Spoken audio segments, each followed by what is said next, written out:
autorisant un événement tel que Tel Aviv Plage, la mairie de Paris se rend responsable de l'occupation israélienne. À aucun moment, il n'est question de faire la promotion d'une culture qui est d'ailleurs entièrement le fait d'une appropriation.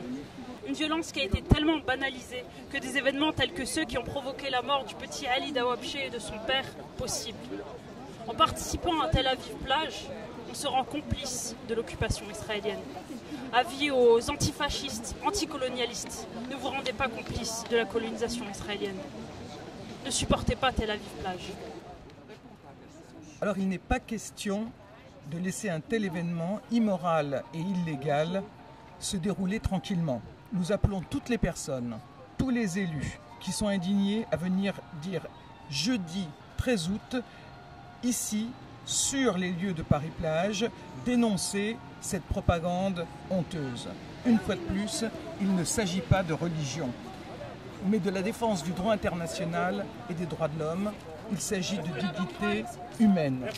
Comment laisser ceux qui emmurent tout un peuple, ceux qui les maintiennent enfermés, privés de tout, sans possibilité de sortir ni de recevoir la moindre aide, après les avoir massivement bombardés, venir vanter la liberté dont jouissent les bourreaux sur leurs plages?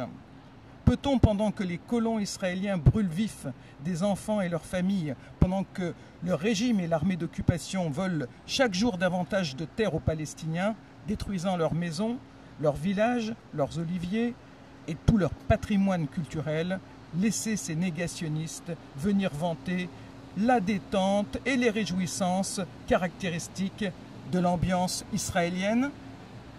Et comment peut-on passer sous silence que Tel Aviv, justement, est le symbole du pire racisme, du pire apartheid, du pire arbitraire avec son aéroport Ben Gourion, où sont tous les jours humiliés et refoulés des dizaines de personnes, parmi lesquelles de nombreux Français, dont le seul tort est d'avoir un patronyme arabe ou d'être suspect de sympathie avec le peuple palestinien.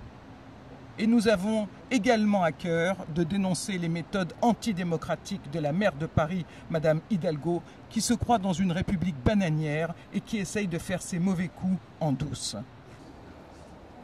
La manifestation israélienne de jeudi est clairement illégale, y compris au regard du règlement intérieur de Paris-Plage que nous avons sous les yeux.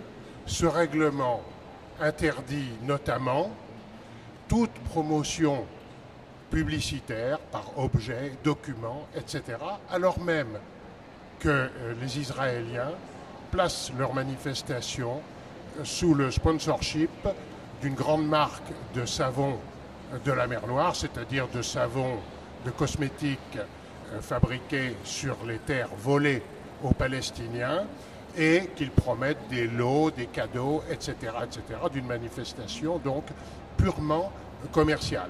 D'un autre côté, le règlement intérieur de Paris-Plage précise de manière très explicite ce qu'il convient de faire en regard des pollutions sonores, c'est-à-dire que toute manifestation musicale est interdite au-delà de 22 heures, alors même que Tel Aviv Plage, Tel Aviv sur Seine, comme ils disent, nous promettent une nuit endiablée au son d'un DJ bruyant, de renom, paraît-il, en contravention complète avec la mairie de Paris et avec le vœu de la mairie de Paris d'assurer à Paris-Plage une certaine quiétude et sérénité.